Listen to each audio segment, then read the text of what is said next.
11ஆம் இடம் சந்திரன் வலுப்பட்டுனா அபிலாசைகளை அவர் நிறைவேற்றி தான் ஆகணும். அந்த 11ஆம் இடம் வலுப்பட்டாவே ஒரு மனிதனுக்கு இன்னும் ஒரு தாரத்தை குறிக்கிற வேலையை கண்டிப்பாக செய்யும்.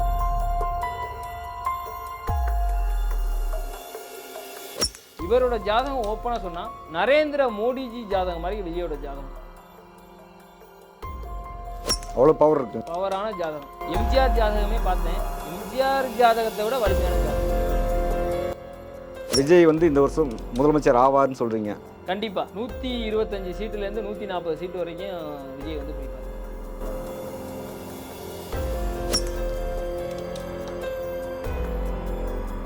இறை என்பர்களுக்கு வணக்கம். நம்ம இறைமை டிவியில் தொடர்ந்து அரசியல் தலைவரோட ஜாதகம் ஒவ்வொருத்தராக பார்த்துட்டு வரோம். அந்த வரிசையில் இன்றைக்கி பார்க்க போகிறது தாவேக தலைவர் விஜய் அவரோட ஜாதகத்தை பார்க்க போகிறோம். இன்றைக்கி விஜய்க்கு ஆதரவாக நிறைய ஜாதகங்கள் சொல்கிறாங்க, பாதகமாக நிறைய தகவல் சொல்கிறாங்க.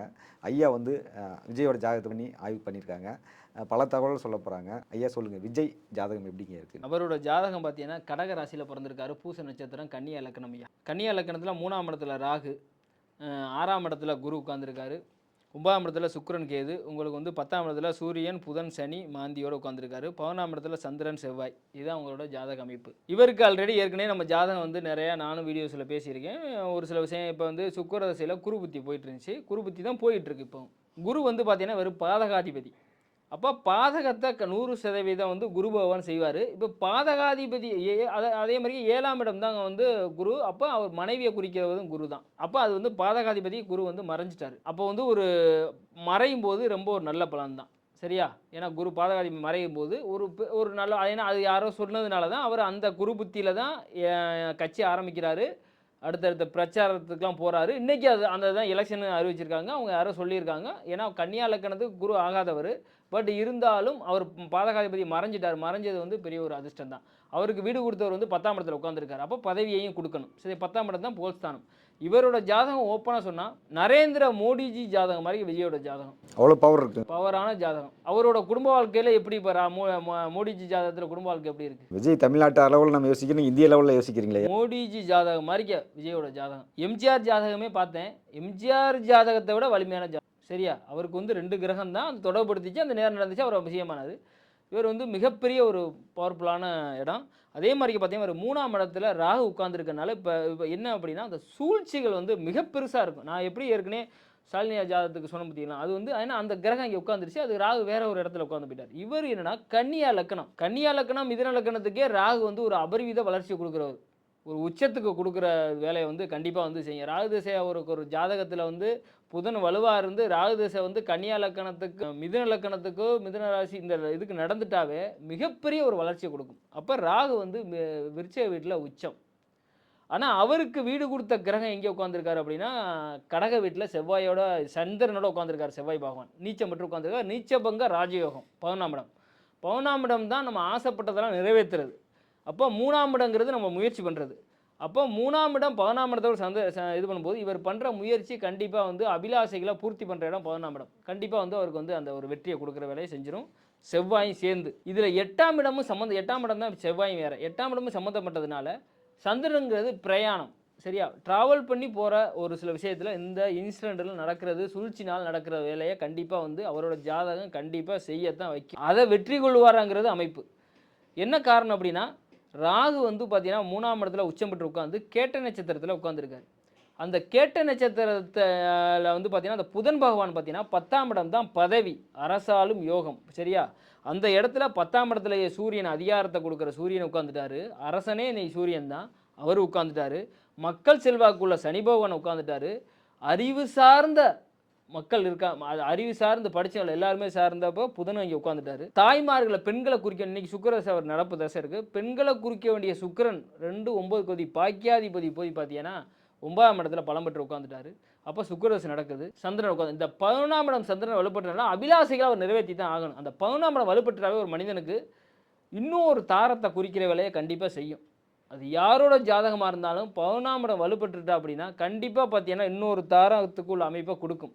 அதை பார்த்தீங்கன்னா நம்ம ஏற்றுக்கிறாதுலாம் அது அப்புறம் 100% அந்த இயக்கத்தை இல்லை அப்படின்னாலும் மறைமுக தொடர்பையும் கொடுக்குற வேலையை கண்டிப்பாக பார்த்தீங்கன்னா அது செய்கிற வேலையை நம்ம சொந்த ஜாதகமே செய்யும். அப்போ தனிப்பட்ட ஒரு பெரிய லெவலில் ஒரு வாழ்க்கையில் ஒரு இடத்துக்கு இருக்கும்போதும் அதுக்கு அவங்களுக்கும் ஒரு பர்சனல் லைஃப் இருக்கும்ல, அப்போ அந்த விஷயம் செய்கிறத 11 இடம் பலப்பற்றா 100% விஜயோட செய்ய வந்து தனிப்பட்ட வாழ்க்கையில் வந்து மகனை மகளை மனைவியை அப்பா அம்மா எல்லாத்தையும் பிரிஞ்சிருக்காருங்க. இது ஒரு சோகமான இன்னொன்று சொல்லேன் இல்லைங்க, அதுக்கு காரணம் தந்தை ஸ்தானங்கிறது 9ஆம் இடம். அங்கே யார் உட்காந்துட்டார் அப்படின்னா கேது உட்காந்துட்டார். எந்த ஜோதிடருக்கும் தெரியும் 9ஆம் இடத்துல கேது உட்காந்து 9ஆம் அதிபதி உட்காந்துருக்கும் போது தந்தைக்கும் மகனுக்குமே ஆகாது. பட் ஆனால் அது தப்பாக முடியாது. ஏன்னா கேது மட்டும் உட்காந்துருந்தா ஓகே. ஏன்னா கேது வந்து பார்த்தீங்கன்னா கேதுக்கு வீடு கொடுத்த சுக்கிரனோட சேர்ந்து தான் உட்காந்துருக்காரு. பிரிஞ்சு தான் இருக்காங்களே தாண்டி டோட்டலாகவே வந்து இது இருக்க வாய்ப்பு இல்லை. சரியா? அது ஏன்னா சுக்கிரனோட சேர்ந்து உட்காந்துருச்சு. தாய்ஸ்தான 4ஆம் அதிபதி போய் பார்த்தீங்கன்னா உங்களுக்கு 6ஆம் இடத்துல மறைஞ்சிருச்சு குரு பகவான். மறைஞ்சாவே அந்த ஸ்தானம் கொஞ்சம் பாசம்லாம் இருக்கும். பட் ஆனால் அது மறைஞ்சிருச்சு அப்படின்னாவே அது எங்கே இருக்குங்கிறது எல்லா ஜோதிடருக்கும் தெரியும். தாய்ஸ்தானம் மறைஞ்சிட்டாவே அது எங்கே இருக்கும், வெளியில் தனியாக பிரிஞ்சு தான் இருக்கணும். அதுதான் அமைப்பு. அதே மாதிரிக்கே மனைவி சரியா, அவங்களுக்கு வந்து பார்த்தீங்கன்னா குரு வந்து 6ஆம் இடத்துல வந்துருக்காரு. பட் ஆனால் இதில் 11ஆம் இடம் அவருக்கு வலுப்பெறலை அப்படின்னா, சந்திரன் வந்து உங்களுக்கு வந்து வலுப்பெறலை அப்படின்னா இதெல்லாம் வராது. அவர் அதே குடும்பத்தோடவே ஒன்றும் எந்த பிரச்சனையுமே இருக்காது. சந்திரன் வலுப்பெற்றாரு, 12ஆம் இடம் வலுப்பெற்றுச்சு அப்படிங்கிற பட்சத்தில் இன்னொரு இது இடத்த வந்து இயக்குற வேலையை ஜோதிட ரீதியாக பார்க்கும்போது கண்டிப்பாக அதை செய்யும். அதுக்கு வந்து அரசியல் வாழ்க்கைக்கு பாதிக்குமா அப்படின்னு கேட்டால் அதுக்கெலாம் வாய்ப்பே கிடையாது. 10ஆம் இடத்துல சூரியன் புதன் சனி மாந்தி உட்காந்துருக்கு. பட் 11ஆம் இடத்துல சந்திரன் செவ்வாய் உட்காந்துருக்கு. நீச்சபங்க ராஜயோகத்தில் உட்காந்துருக்காரு. இந்த 10ஆம் இடத்துல இருக்க கிரகங்கள் ஃபுல்லாகவே திருவாதிரை நட்சத்திரத்தில் ராகுவோட நட்சத்திரத்தில் உட்காந்துருக்காரு. அப்போ ராகு பார்த்தீங்கன்னா உச்சம் பெற்று கேட்ட நட்சத்திரத்தில் உட்காந்துருக்காரு. இந்த காலகட்டம் ராகுவோட வந்துடும் 5/4/2026 ஆரம்பிக்குது. இது நான் நிறைய இதில் பேசி இந்த எலெக்ஷன் டேட் அறிவிக்கணுங்கிறது. அந்த ராகுங்கிறது 100% சூழ்ச்சி பண்ணத்தான் வைக்கும். சூழ்ச்சி பண்ணி வெற்றியை பண்ணி, ஏன்னா ஒரு சூழ்ச்சி பண்ணால் தானே வெற்றியை கொடுக்கணும். இப்போ ராகு பலம் பெற்று பகை பெற்று உட்காந்துருச்சு அப்படின்னா சூழ்ச்சியை முறியடிக்க முடியாது, யாருனாலையும் கஷ்டம். ராகு வந்து உங்களுக்கு வந்து பலம் பெற்றுருச்சு. இந்த சூழ்ச்சியை முறியடிக்கிறதெல்லாம் அவருக்கு ஒரு சந்தோஷமாக எடுத்துக்கணும். அது எப்படின்னா கேடியும் கில்லாடியும். அப்போ அதாவது வந்து கேடிங்கிறது ராகு, கில்லாடிங்கிறது புதன். அப்போ புதனோட நட்சத்திரம் உட்காந்துருக்கு. அதுவும் பார்த்தீங்கன்னா நட்சத்திர பரிவர்த்தனை இருக்குது. அப்போ மிகப்பெரிய உயரத்தை கொடுக்குற வேலையை செய்யும். ஒரு குறிப்பிட்ட இதில் பார்த்தீங்கன்னா இந்த எலெக்ஷன் நம்ம பார்த்தீங்கன்னா ஓட்டு போடுறதுக்கு முன்னாடியே பார்த்தீங்கன்னா டிஜிட்டலாகவே பார்த்தீங்கன்னா அவங்க வந்து விளம்பரம் பண்ணுறதுக்கு அதிக வாய்ப்பு இருக்குது. இந்த 5 நாளுக்கு அப்புறம் இந்த 5ஆம் தேதி ரீதியாக ஒரு சூழ்ச்சி நடந்துட்டு இருக்கு. இப்போ கரூரோட மக்களோட அந்த இழப்பு, அந்த நேரத்தில் திரிசா விவகாரம், மனைவி பிரிந்த விவகாரம் எல்லாமே ஒரு சூழ்ச்சி தானே? இது எல்லாமே சூழ்ச்சி. ராகு இங்கே உட்காந்துட்டார் அப்படின்னாவே 3ஆம் இடத்துல சம்மந்தப்பட்டுட்டாவே அதோட அமைப்பு அவருக்கு ஆட்டோமேட்டிக்காகவே இயற்கையாகவே இப்போன்னு இல்லைங்கய்யா. அதாவது இப்போ ராகு 5 நாள் தான் ஆரம்பிக்குது. இவர் திரைப்படத்திலேருந்தே அவருக்கு சூழ்ச்சி நடந்துக்கிட்டு தான் இருந்திருக்கும். சரியா? இது வந்து எப்படின்னா நான் சொல்கிறது வந்து ராகு நடந்ததான விஷயம் இல்லை. இது இயற்கையாக சென்ட்ரலாகவே ஒரு ஜாதகத்தில் ஒரு கிரகம், ஒரு நவ கிரகங்கள் எங்கெங்கே உட்காந்துருக்கோ அது சார்ந்த விஷயம் நம்மளை இயக்கிக்கிட்டு தான் இருக்கும். அப்போ இவர் இப்போன்னு இல்லை 3ஆம் இடத்துல ராகு உட்காந்து சூழ்ச்சி பண்ணி அதை வெற்றி முறியடிக்கிறதுல அவருக்கு ஒரு இது அப்படி தான் கொடுக்கும். சூழ்ச்சி பண்ணால் தானே முறியடிக்க முடியும். அப்போ ராகு அதை வெற்றியை கொடுக்கும். அதுவும் தோதா பார்த்தீங்கன்னா அவர் வந்து கன்னியா இலக்கணம் சொல்லவே வேண்டாம். அது ராகு வந்து வெற்றியை கொடுக்கும். இப்போ நடக்கிற எலெக்ஷன் பார்த்தீங்கன்னா அவர் வந்து கேமினியே பார்த்தீங்கன்னா கேமினி பண்ணும்போதே பார்த்தீங்கன்னா இவர் வந்து மீடியாவில் பண்ணுறதே அவர் வந்து இன்னமும் உங்களுக்கு அதுதான் 5/4/2026 அப்புறம் அவர் வந்து கொடுக்குற வேலையை செய்யும். மீடியாவில் நீங்கள் பேசியோ இல்லை ஒரு இதாக பண்ணுறதுக்கு கடைசி கட்டத்தில் நீங்கள் பேசோ இதெல்லாம் பார்த்தீங்கன்னா 5 நாளுக்கு அப்புறம் இனி வந்து ஆட்டோமேட்டிக்காக அவங்க இயங்க ஆரம்பிப்பாங்க. இது வந்து ஒரு பெரிய ஒரு வளர்ச்சியை கொடுக்கும். அதுவும் 10ஆம் இடத்து அதிபதியோட கேட்ட நட்சத்திரத்தில் உட்காந்துருக்கனால கண்டிப்பாக அரசனை ஆள்ற வேலையை கொடுக்கும். இது மோடி ஜாதகம் மாதிரி ஒரு அமைப்பு. நல்ல விஜய் வந்து இந்த வருஷம் முதலமைச்சர் ஆவார்னு சொல்கிறீங்க? கண்டிப்பாக 125 சீட்டுலேருந்து 140 சீட்டு வரைக்கும் விஜய் வந்து பிடிப்பார்.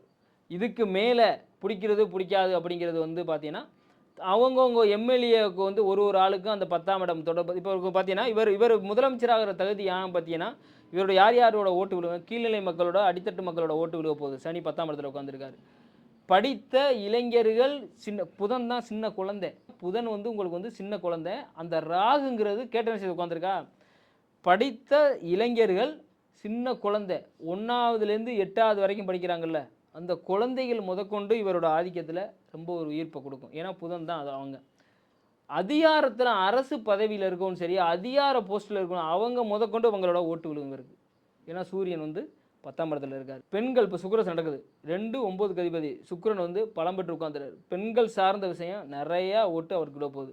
தாய்மார்கள் ஓட்டு சந்திரன் 11ஆம் இடத்துல தாய் ஸ்தானத்தில் இருக்க தன் மகனா நினைச்சோ இது பண்ணி, ஏன்னா 11ஆம் இடத்துல 100% அது சந்திரன் பெண்ணையும் குறிக்க வேண்டிய கிரகம். 100% வாய்ப்பு அதிகம். இதையும் தாண்டி செவ்வாய் வந்து அங்கே உட்காந்துருக்கு நீச்சபங்க ராஜயோகத்தில். காக்கி யூனிஃபார்ம் போட்ட போலீஸார் அந்த யூனிஃபார்ம் உள்ள ஓட்டே அவருக்கு வாய்ப்பு இருக்குது. அவரோட கிரக அமைப்பை வச்சு நான் சொல்கிறேன். ஏன்னா ராகு வந்து செவ்வாயோட வீட்டில் தான் உட்காந்துருக்கு. இது மாதிரிக்க அவரோட ஜாதகம் வந்து மிகப்பெரிய ஒரு இதான இருக்குது.